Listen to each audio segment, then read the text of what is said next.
Thank you very much. Oh, this is loud. Look how nervous Terrence is. Yes. I have him nervous.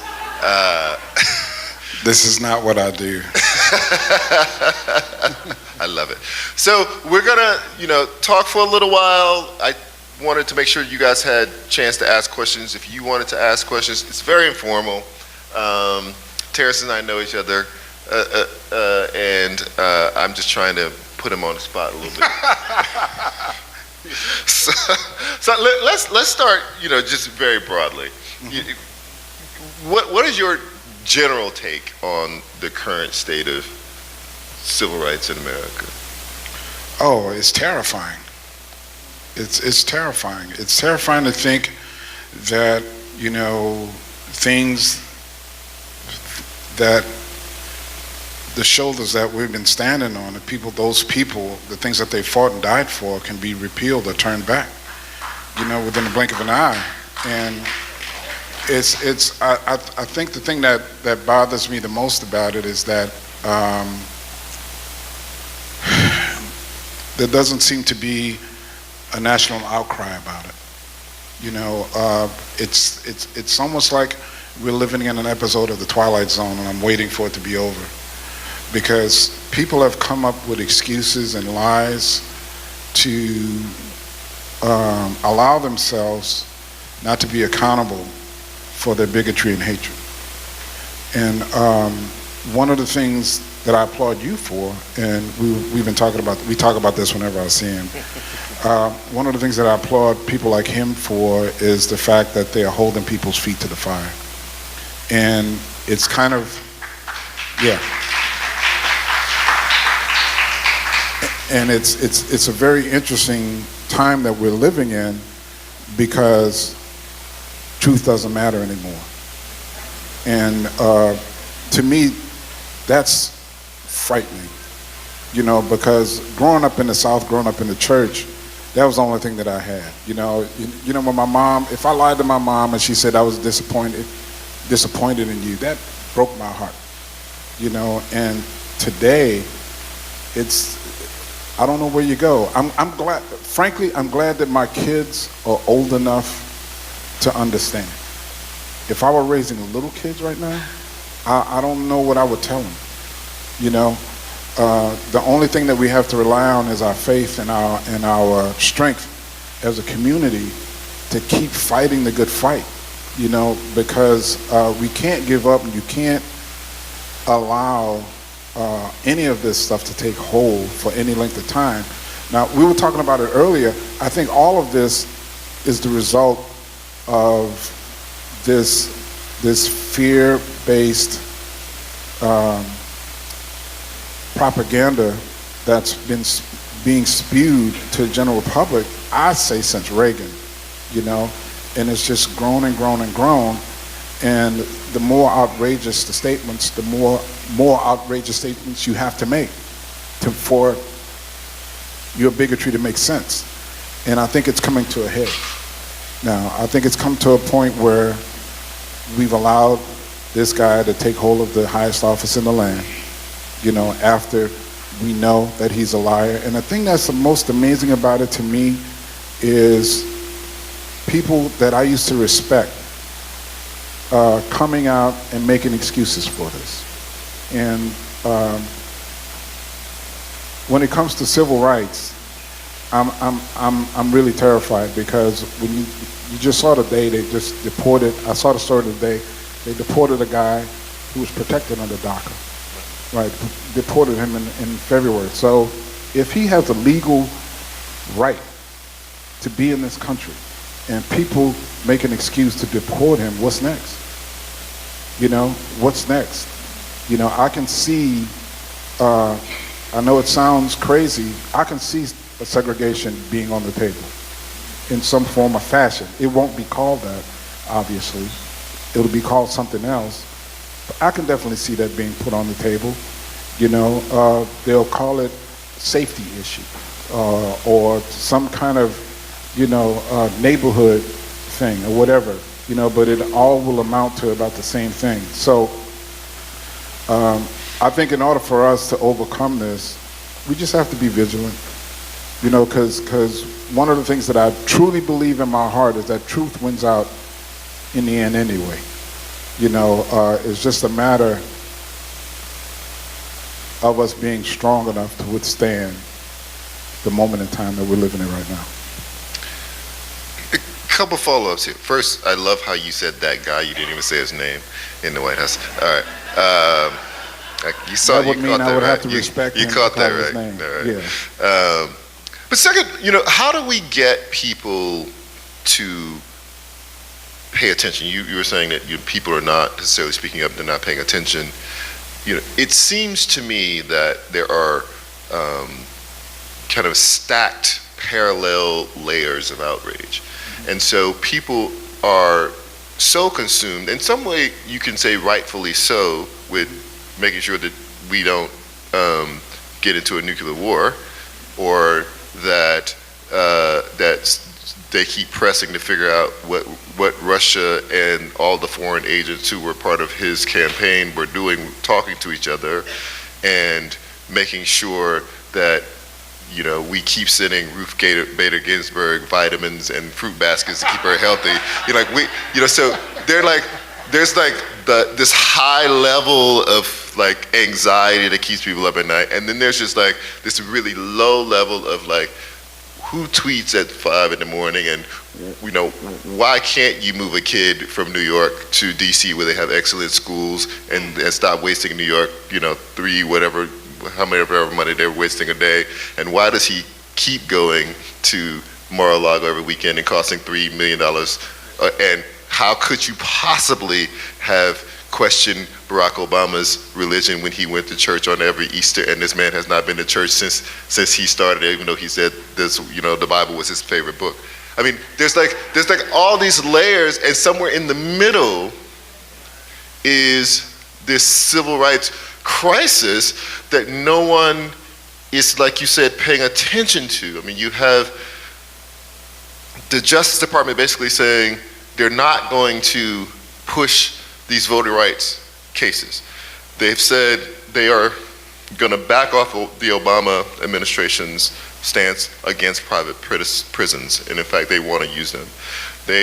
He has said they're going to review all of the consent decrees they've reached with police departments where they have found patterns and practices of discrimination, and the police department agreed with the Justice Department to do these things. They are going to back away from that, and Sessions himself came out and said consent decrees hurt the morale of police departments.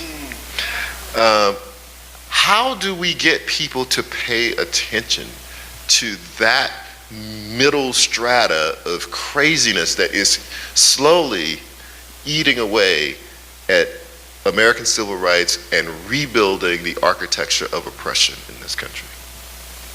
Well, it makes me think of a story that I heard. A friend of mine, he was telling me about a guy that he knew. He was getting a divorce, and when he went to divorce court, he thought he was cool and he was going to be fine. Who was he? A Trump voter. He was a Trump supporter. But when he got to the courthouse, man, the judge just laid into him, took everything from him, you know, and come to find out the judge was sleeping with his wife. And in the middle, right after the court hearing was over, he just stood there and he said, "Something ain't right." That's what needs to happen.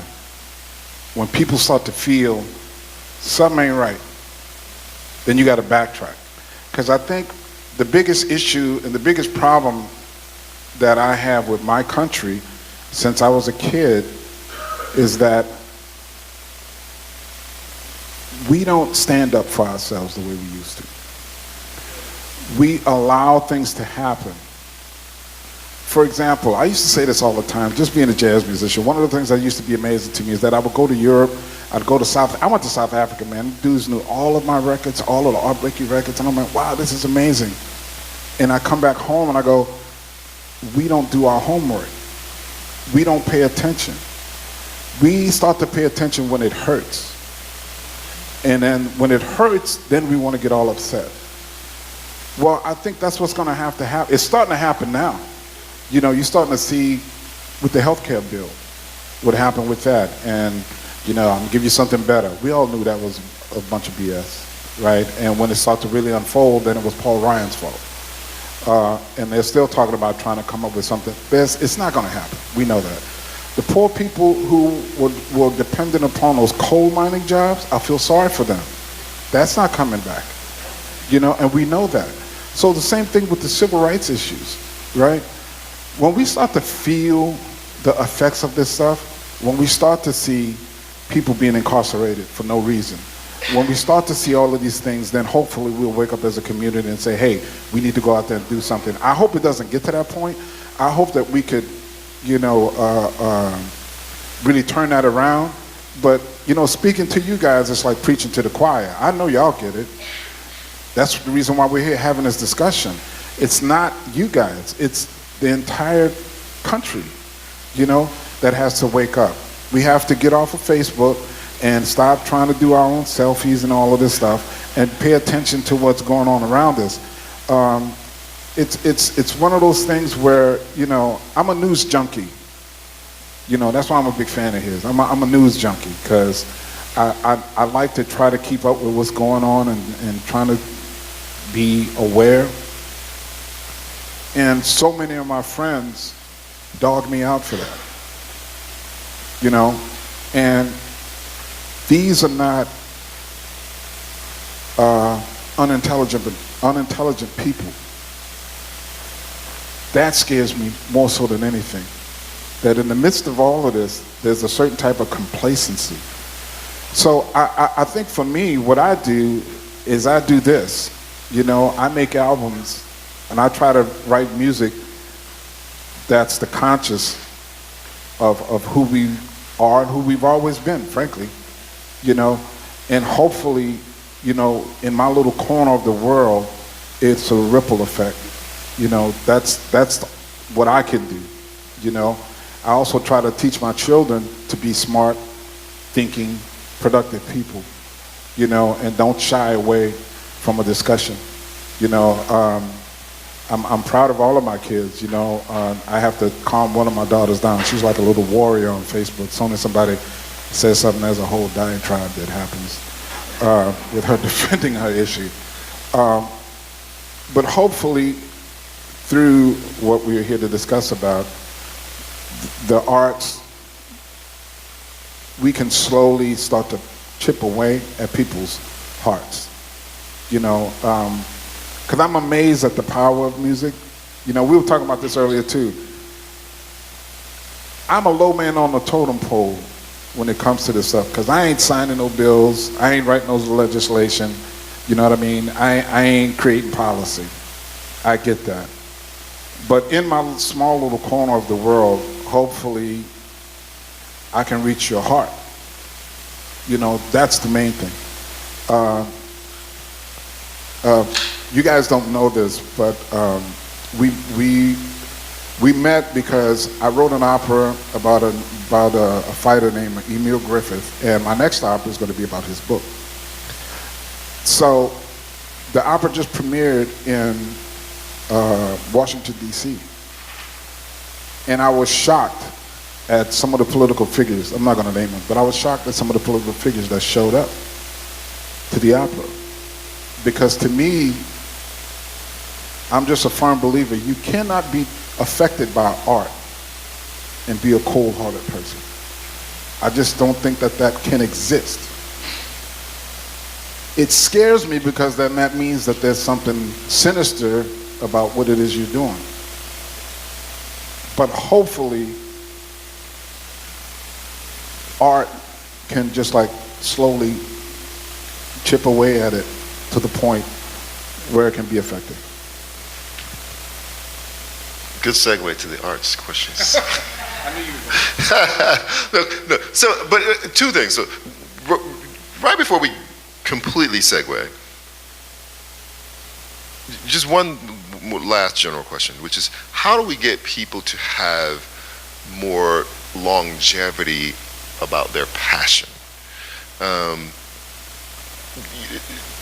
The entire culture has sped up to such a degree that we now look at, kind of hashtag activism as participatory.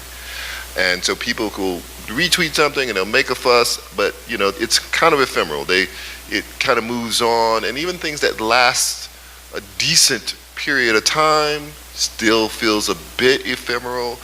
And people don't always, like you say, they don't educate themselves enough to understand how long rights movements last. I mean, years and years and years. I mean, even the small battles last forever. I mean, the Montgomery bus boycott, that was a year and a half. That was 2 summers in Mississippi, people walking, and had no clue how that was going to turn out. They just said, we're going to walk and basically forever.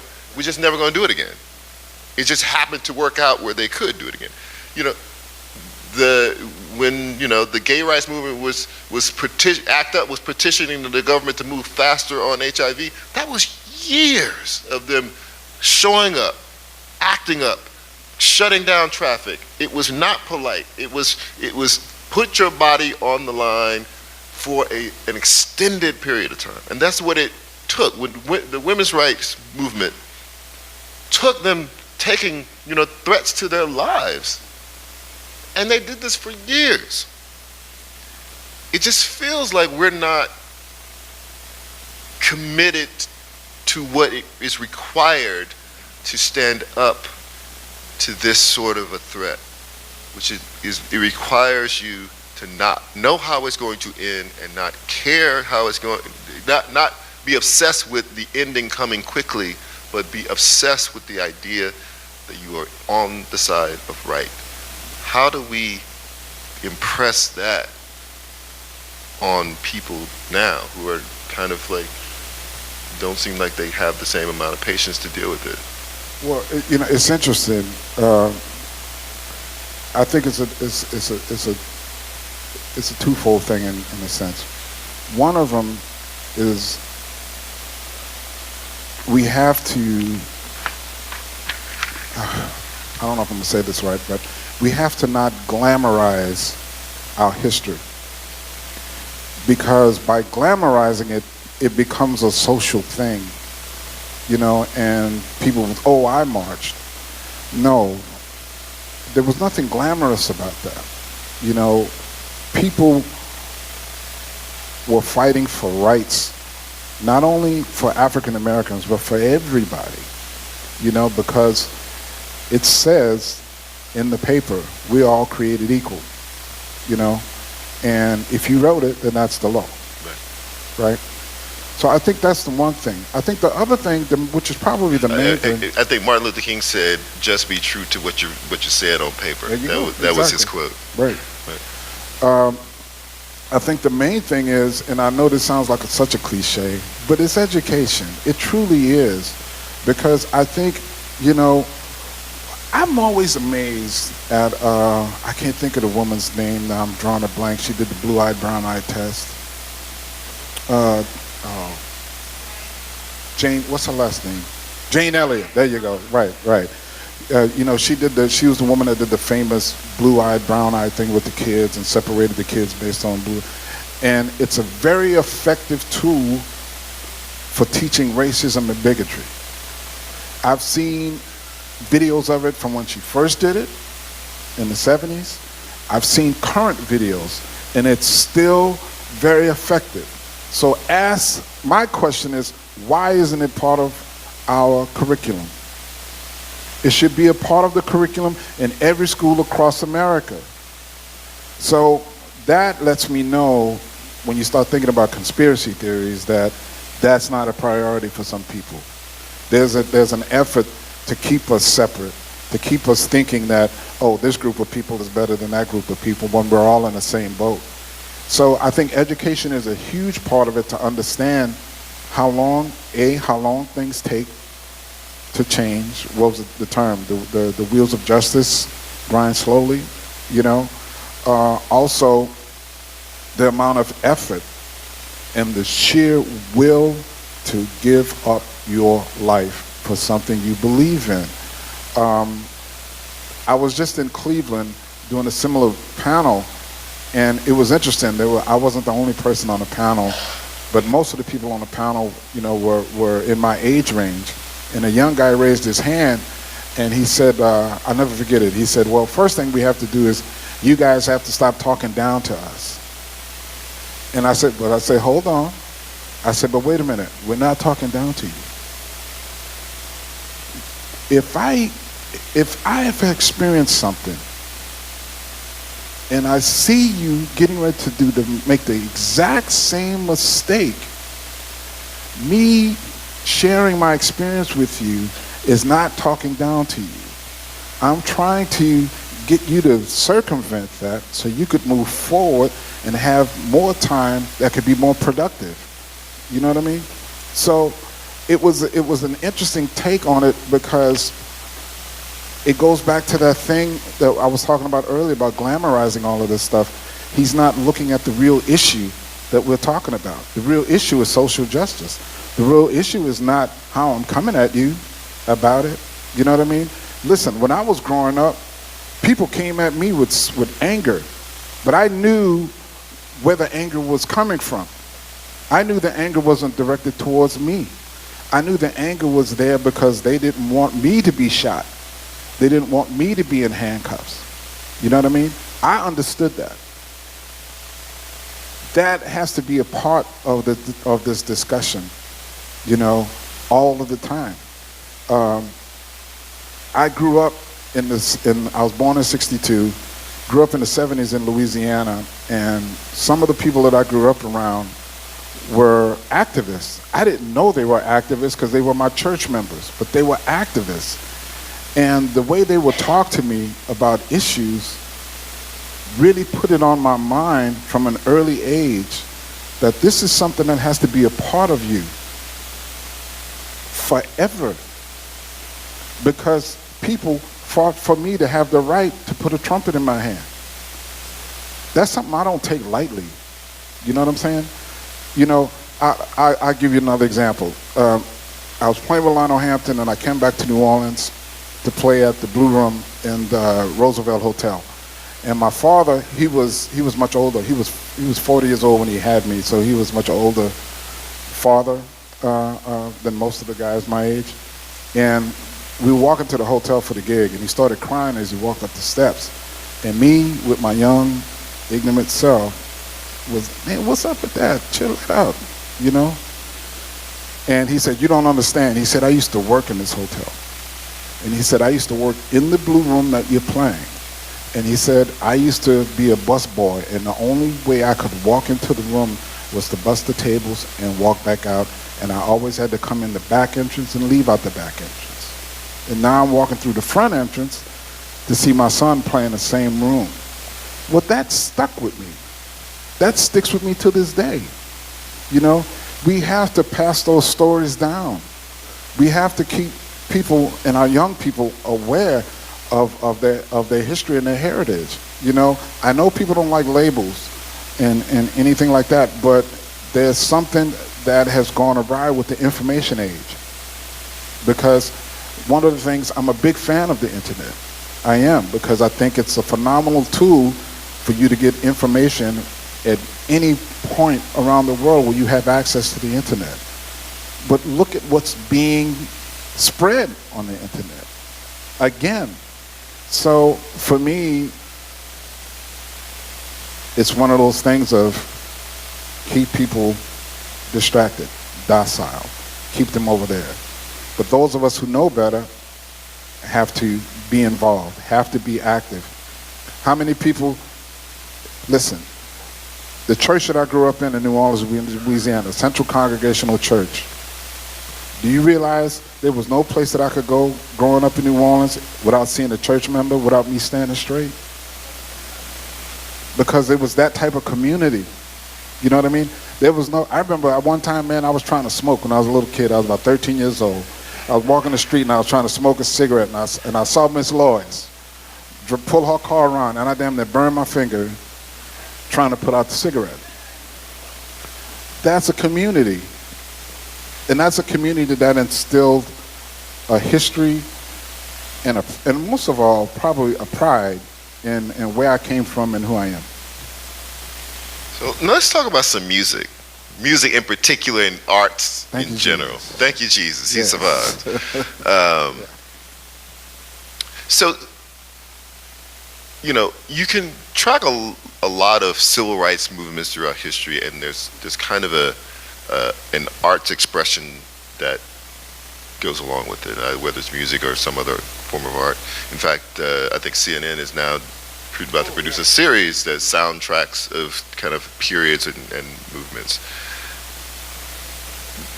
What do you think the soundtrack of today is, like civil rights was?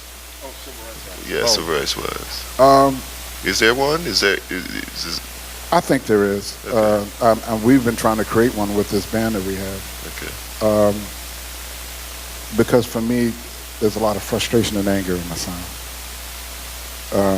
The music that we're going to be playing tomorrow deals with all of that. It was very interesting. Just to give you a little background, the music for the new album with this band that I have, the E Collective, is all based around the interaction between unarmed African American men and law enforcement. So we've recorded live, and we went to 4 cities. We went to Minneapolis, Cleveland, Dallas, and New York City. And I remember when we were in Cleveland, this guy came up to me and he said, because he knew my album When the Levees Broke with the strings, the very beautiful album, slush, pretty sounding stuff. He said when he came to hear me that night, he was expecting that, and when we started to play, he said he just heard rage. And I had told people, he knew what the music was about. But the interesting thing about him, his reaction was, he said that if you were playing this angry, I had to stop and listen. Because that's not something that I was known for in my career. And the only thing that I think that we were doing, well, let me back up, I'm sorry. This band that I put together, the E Collective, it's electric groove-based band. And what we originally wanted to do with the band was put together a band that would inspire young kids who didn't necessarily want to be jazz musicians, but we wanted to inspire them to play on a high musical level, right? But when we put together the band, real life was happening. Mike Brown was shot. I was in Europe and all of this stuff was going on. It seemed like every 2 months we were having these shootings, So that's when we did the first album, Breathless, which was all centered around Black Lives Matter and I Can't Breathe, right? So this next album is kind of like a follow-up to that. And it's not something that we're going out trying to create. It's almost like it's calling us. So when you talk about a soundtrack, to me, that's the soundtrack. There's a lot of rage, frustration, and anger out there. And one of the things that we've been saying with the music is, let the music absorb your anger. Give it to us, so we can have more intelligent and strong, cogent discussions about how to move forward. Because, as we all know, when you do things out of anger, you can make wrong decisions. And it's been effective because when people know what the music is about, we get reactions like this guy who said he had to check himself. And this is a white gentleman from Cleveland. He said he had to check himself and really deal with his own issues about gun violence in America. Now, to me, that's a success story. What he does with it, well, that's another issue. But I hope that helps turn him in a direction of being able for us to have a discussion about it. And the other reason why we did the album is because we know that the tweets are being covered every day. And while tweets are being covered, this issue still is in existence and it's not being talked about like it was. So we're just trying to continue to shine a light on it, like we were talking about earlier. Just keep fighting the fight. See, Terrence is always teaching me something. I have to write this down. Never have a conversation in anger. I'm not there yet. I'm not there yet. Well, just notice I didn't touch you. Listen, God is still working on me. So we only have 15 more minutes. I want to make sure that I leave time for questions. If Sure. you guys have questions, did I see somebody raise a hand? Or was that a hallelujah hand? No, I raised? think it was a hallelujah All right. hand. He was So testifying. here on this side. And speak up because we don't have any mics out there, I don't think. Oh, We you got do? mics. We do have mics. Okay. Yeah, this is a question on behalf of Grambling State University. Both of you seem to have roots in Louisiana, you in southern Louisiana, you in northern Louisiana. Could you both talk a little bit about what Louisiana has meant to you in your... I'm gonna let him go first on that one. I'm gonna let you go first because you might use up all the time, and I don't want to make sure you, because you have a lot to It's say. meant a about- lot to me. Oh, that's it.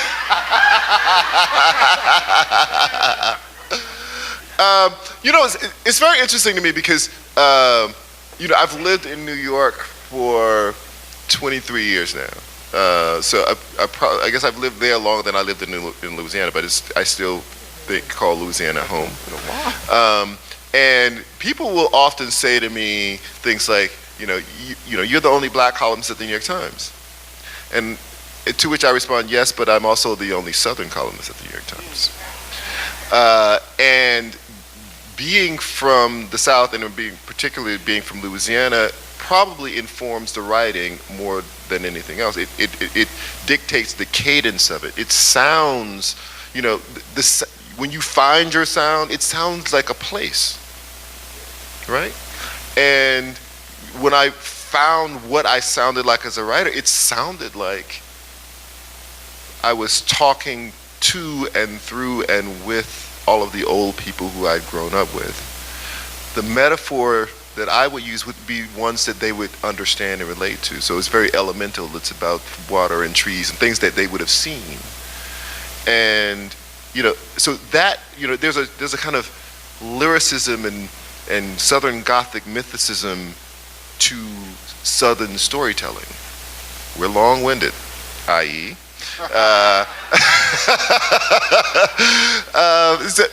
So it does center me, and so now I know that I'm not trying to sound like I belong on the pages of the New York Times, but rather I'm trying to sound genuinely me. Ernest Gaines, who's also from Louisiana, one of my favorite writers, wrote Lesson Before Dying and wrote Miss Jane Pittman. And I'm paraphrasing because I can't remember exactly the phrase, but he said, I had to stop running away from the fact that I was a country boy so that I could learn how to sound like myself. And it meant something to me. That's powerful. Now, and I wholeheartedly concur with that, because for me, it's carrying all the souls that I grew up with. I still see my uncles and my aunts.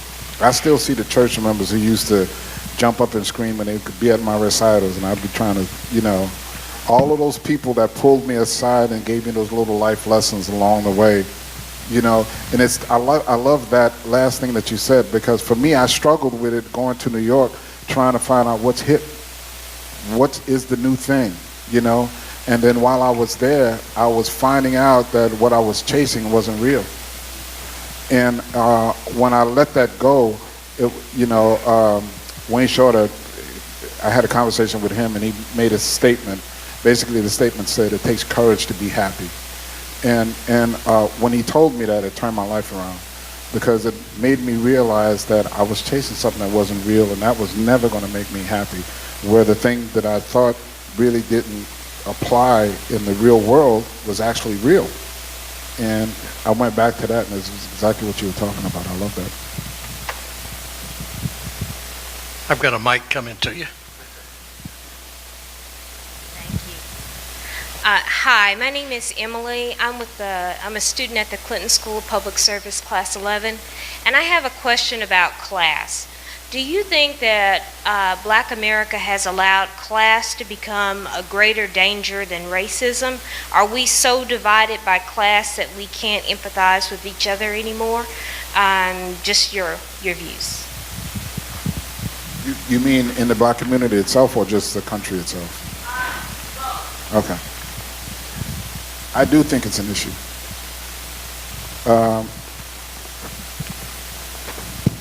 The church that I grew up in, right, it was filled with very successful people, right? And I just took it personally that my father never got Father of the Year. Because my father wasn't an educated man. He didn't go to college. But he loved opera. He taught me music. He was brilliant with numbers. I think some of that exists. One of the things that I worry about as a culture is that we've characterized some of our culture. You know what I mean? Well, you see people playing characters and you don't feel like it's coming from a genuine place. And one of the things that I love about some of the people that I've known some ministers, I've known some public figures, I know some people, when I meet them, that's who they are, right? And some of them you see on television. And when you see them, that's who they are. You don't have to like it, but it's real. And that's what I gravitate towards, you know, because that breaks down all of the barriers. You know, it's not about your status. It's not about what you do for a living. You know, it's about who you are as a person. So I think when we get back to that and not worry about what your tax return says, you know, we'll be okay. And I shouldn't say we'll be okay, because there are a number of us that don't follow that. Don't get me wrong. I'm not saying that as a general statement about things, because the people that I hang around are not like that. The question, the issue for me is that I make sure that the people I hang around are not like that. And if somebody enters into the circle with that attitude, they're checked real quick. And it's not like a angry or frustrating thing. It's just a reality. Like, hey man, you know, no, we're not here for that. You know, we're here to support each other. Your answer was so good, I didn't want to step on it.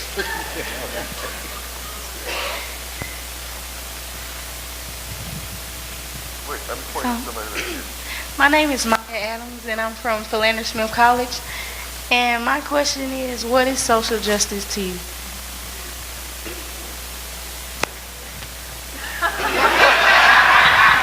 Your turn. You know, that's one of these tricky things. I mean, I did a speech about this once, and I kind of looked up, you know, what the academics were describing as social justice, which was essentially another way of saying civil rights, right? You know, I'm being reductive here.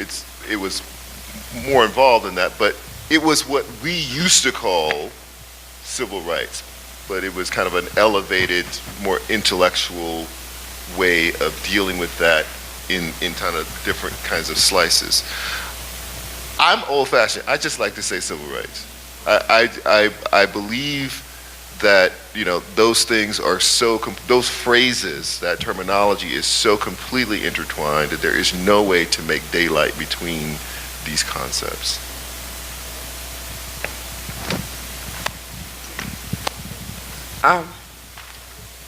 Terence Blanchard, I'm over here. Did you write the music for Spike Lee's movies, or am I getting it mixed up? Yes, for Okay, most with of that them. said, I'm the Spike Lee generation. So what is meaning that that's where I know you from, listening to the music, and you're saying, so since you're a musician, and you're saying civil rights today, but everyone's claiming civil rights. First of all, when black people say we need to be free, what do we need to be free from? So that, and then the homosexuals, and then the women's rights, and the pets' rights. Everyone wants civil rights. So you're saying that, as well as far as social media, I've been in venues where the older people are all on their phones, and some of the younger people are not, and I was shocked. So what I'm saying is you're saying this and that, but what, if I leave here, can you summarize it? Can I summarize all of that? Yeah, can you summarize what I'm Sounds saying like you about just what is did. civil rights today, as well as, but the music, I'm here because of the Spike Lee movies, and you wrote a lot, you under the credits and you hear it. So it does make a difference with a lot of things I think are mixed. But summarize everything I just said, if you could. Well, for me, for me, if I had to summarize it, it boils down to something that I learned in the church a long time ago. Treat everybody the way I'd want to be treated. It is just that simple. I don't understand what makes that so complicated. Me and my wife, we have a phrase we call flip the script. Flip the script. If something feels, if we're experiencing something, flip the script. What would it be like if I were on the other side of this issue, and see how I would react? For me, it's all of this boils down to that. Civil rights and social justice is the radical notion that all people are equal people. It is, if you cannot get to that place, then you are not experiencing true social justice and civil rights.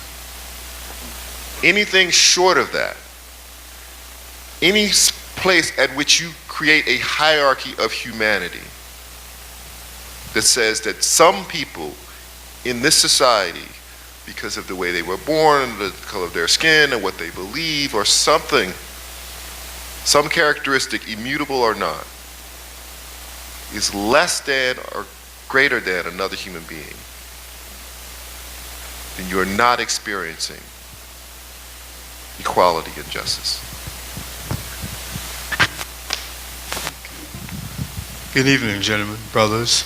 I'm also a homeboy, Alexandria, Louisiana. Yes. All right. Yes. My question is geared toward Terence. I know you remember Gil Scott-Heron. Where is the message from what he started back in the day? I interviewed him. I'm a journalist also. I interviewed him for the Monroe Free Press newspaper. And the conversation he mentioned, we have to bring back the message in the music.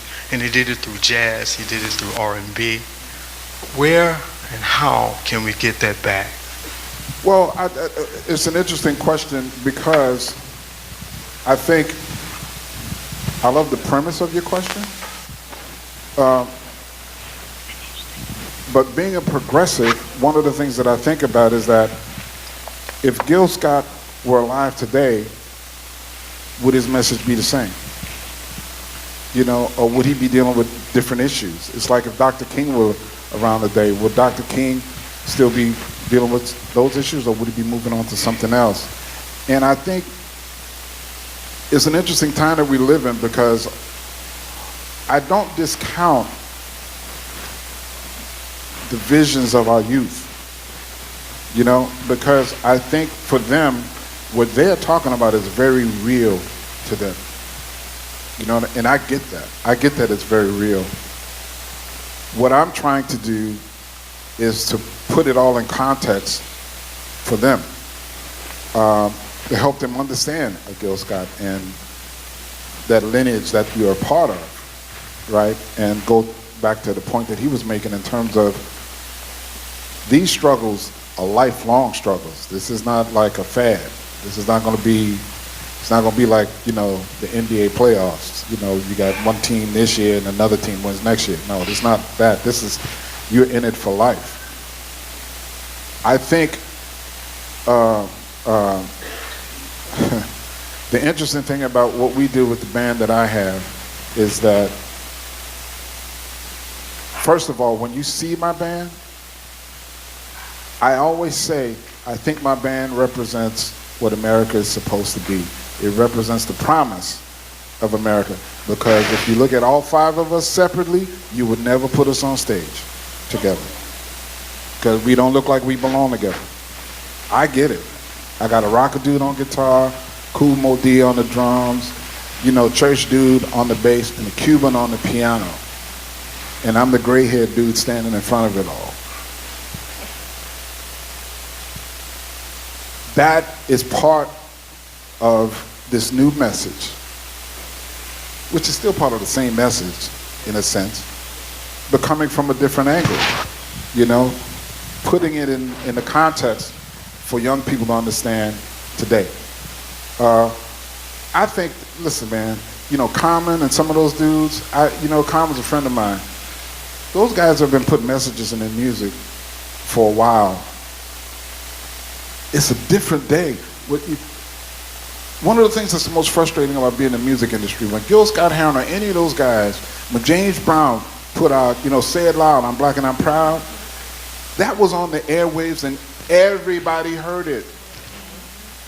I remember you remember the record man that would sell records in the streets?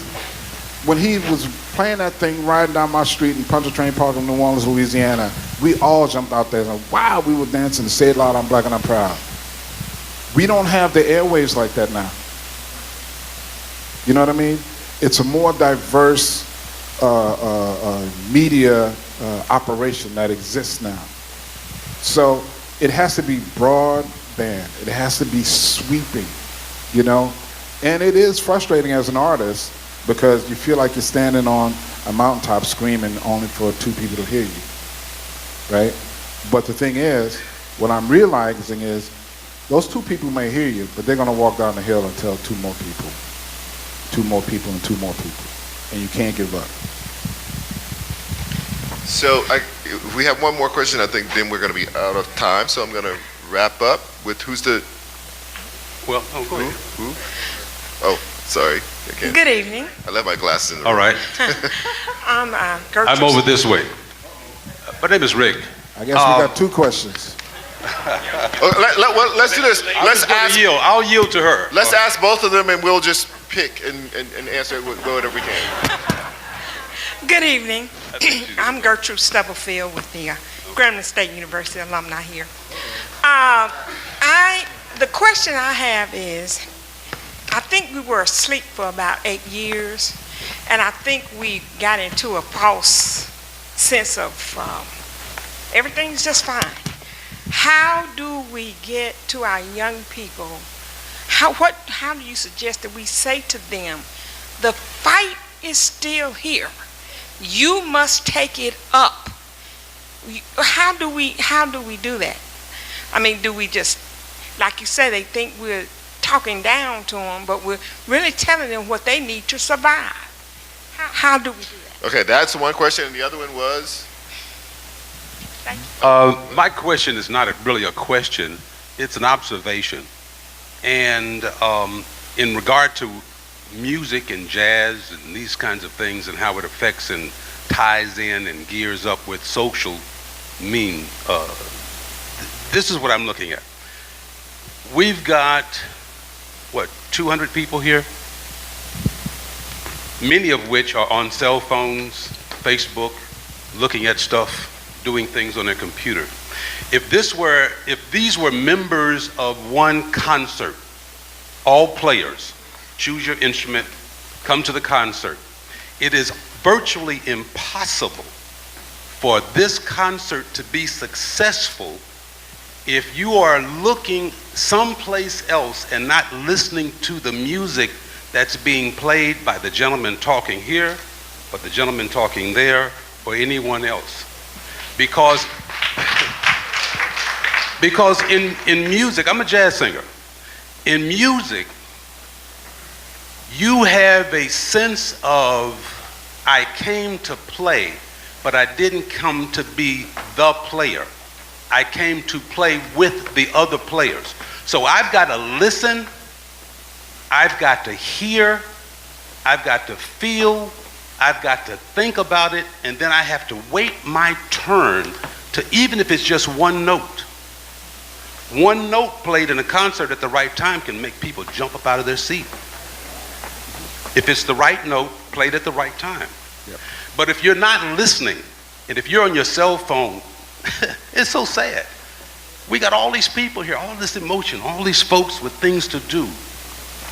and they came to a place to be part of something, yet their attention is someplace else. So that means they're not hearing. And sometimes if you're not hearing, you can't think about what it is you need to say. You can't think about what it is you need to feel or what decisions you need to make about what you hear. And so the concert fails. Okay, I'm gonna deal with. But Quentin Marcellus said it too.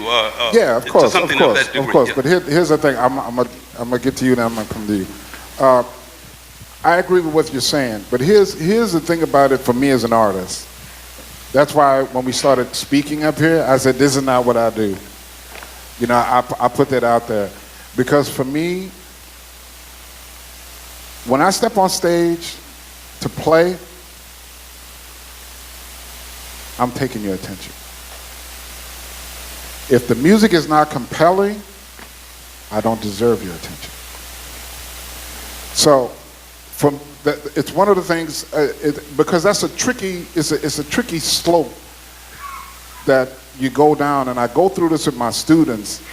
I don't want my students to be the people who jump on stage and think just because they can play a certain way that you're supposed to just stop everything you're doing and pay attention to what they're doing. If they are not engaging you, I've been around musicians who say, oh man, those people didn't know what was happening. That is not true. That is not true. It's not true.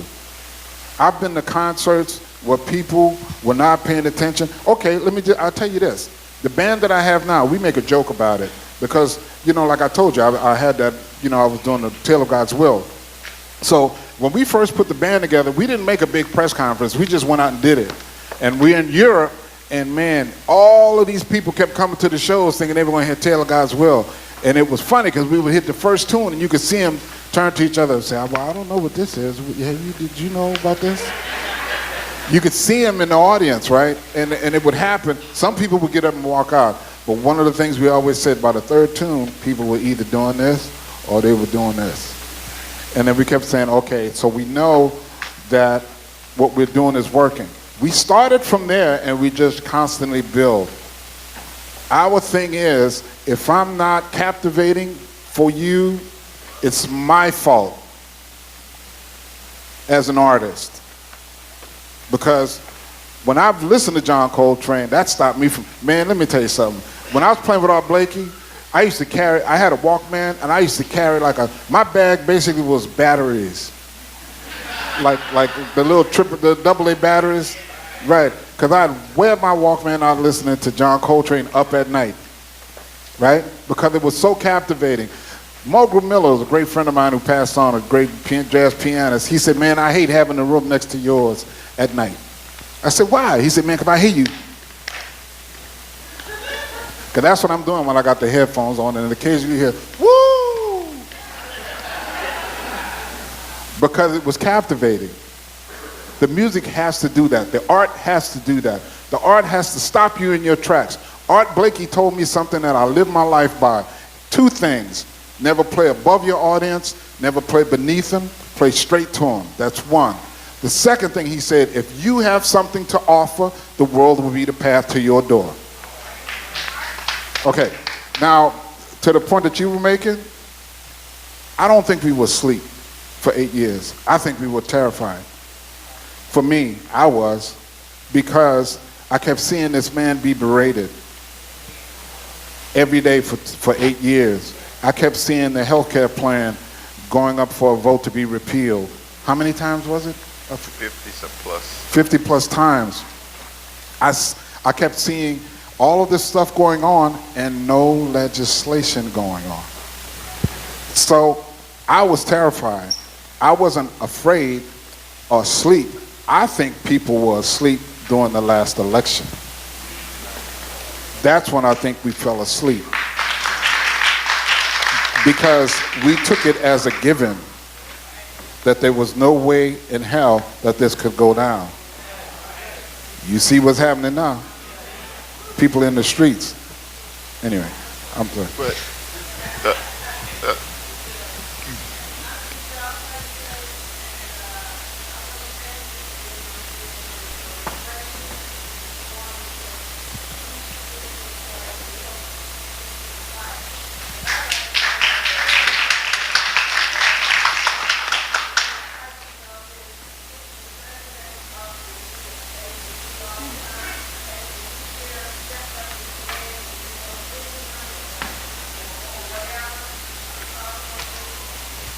Okay, so I'm going to answer both of them. Number one, the question about the young people. I think we all have to be a little bit careful here to say two things at once. Share your experiences and listen to what their experiences are.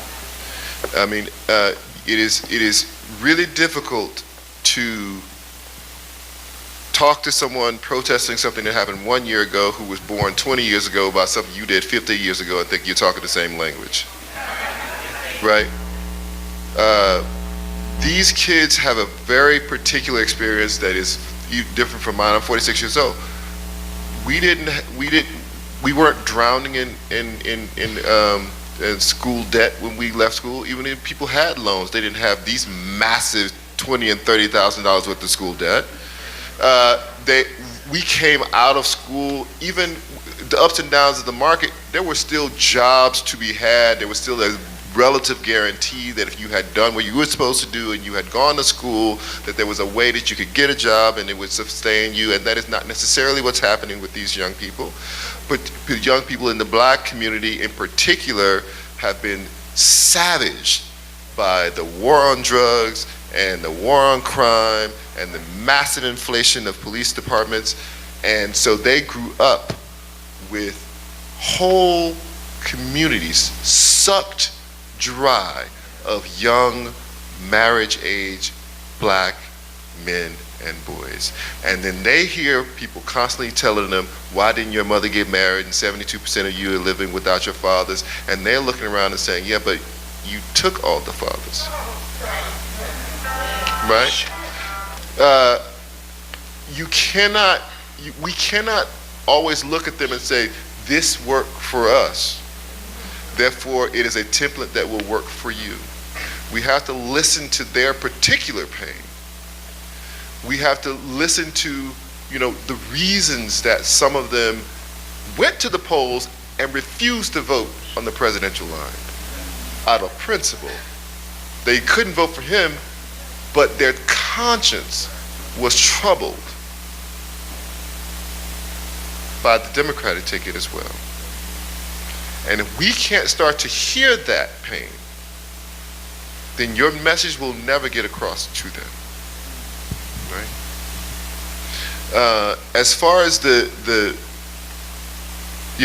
news thing, let me tell you something about this man. He so desperately wants the New York Times to love him that he cannot deal with it. He's a New Yorker. He grew up in New York. He has lived in New York his entire life. He wants to be loved by the hometown.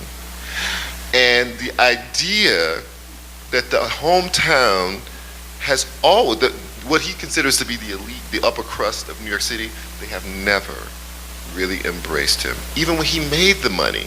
Because the way you get into New York City society, or in any city society, one of the ways you do it is that you through philanthropy, you give away a lot of your money. Well, that's anathema to him. The idea that he would give away that money makes him freak out. So he doesn't give, his charitable giving is horrible.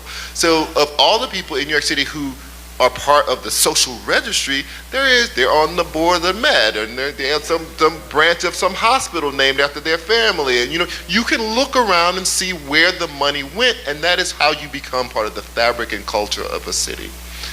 He thought he didn't want to do that. He, boy from Avenue Z in Queens, makes it into Manhattan. He thinks he can make enough money and then people will let you in. Well, that's not, rich people don't treat new money like that. You have to earn your way.